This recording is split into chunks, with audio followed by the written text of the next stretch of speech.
Allah Allah Allah ala nuri Rasulillah.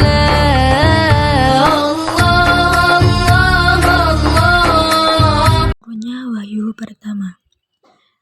Peristiwa turunnya wahyu pertama dialami Nabi Muhammad SAW ketika beliau usia 40 tahun.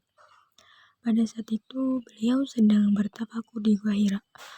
Peristiwa tersebut terjadi pada tanggal 17 Ramadan tahun 610 Masehi. Sebelum diutus menjadi Rasul, telah nampak tanda-tanda kenabian yang dialami oleh Nabi Muhammad. Yang pertama, terdapat Khatam An-Nubuwah atau tanda-tanda kenabian yang ada di pundak beliau. Yang kedua, terdapat batu di Mekah yang mengucapkan salam kepada beliau. Yang ketiga adalah ru'yah shadiqah, yaitu mimpi yang benar yang beliau dapatkan selama 6 bulan sebelum turun wahyu pertama. Yang terakhir, lebih senang menyendiri, merenung, dan beribadah di Gua Hira. Suatu malam, tepat pada tanggal 17 Ramadan tahun 610 Masehi, ketika Nabi Muhammad sedang berkholwat atau bertafakur di Gua Hira, tiba-tiba datang malaikat Jibril atas izin Allah menemui Nabi Muhammad dalam wujud asli malaikat. Malaikat Jibril datang dan merangkul beliau sangat kuat sehingga beliau susah untuk bernafas. Kemudian malaikat Jibril meminta Nabi Muhammad untuk membaca suatu lafal, yaitu Iqra atau bacalah. Karena Nabi Muhammad adalah seorang yang ummi atau tidak bisa baca tulis, beliau menjawab, "Aku tidak bisa membaca." Lalu malaikat mengulang perintah tersebut sebanyak 3 kali, dan Nabi Muhammad dengan jawaban yang sama. Akhirnya malaikat Jibril membimbing Nabi Muhammad untuk membaca surah Al-Alaq ayat 1-5 yang merupakan wahyu pertama yang diturunkan oleh Allah Subhanahu wa Ta'ala. Ayat tersebut berbunyi, A'udzu billahi minasyaitonir rajim.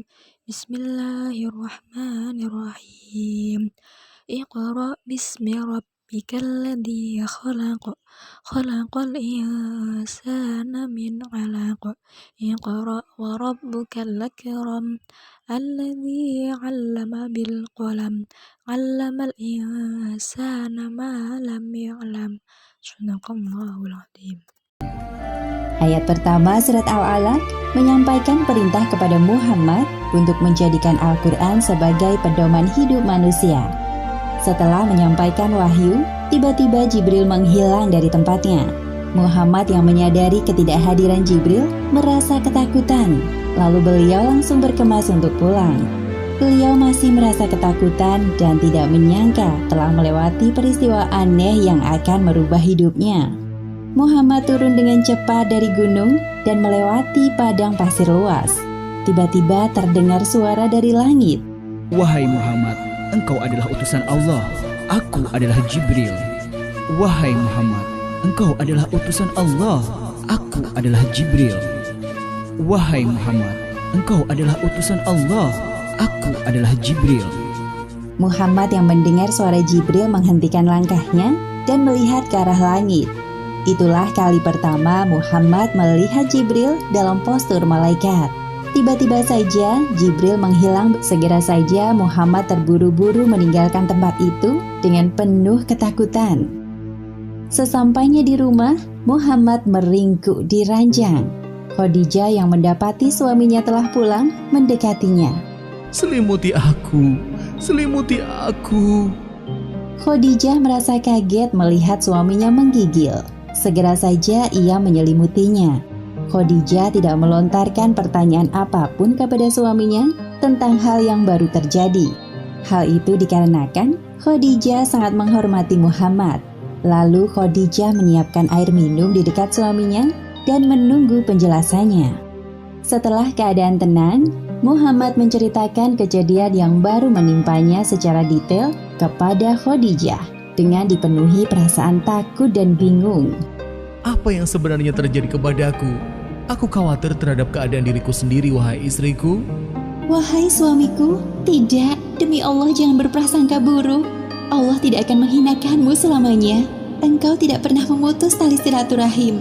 Engkau selalu membantu orang yang kesulitan, memberi makan orang miskin, menjamu tamu yang datang, dan menolong orang yang menegakkan kebenaran.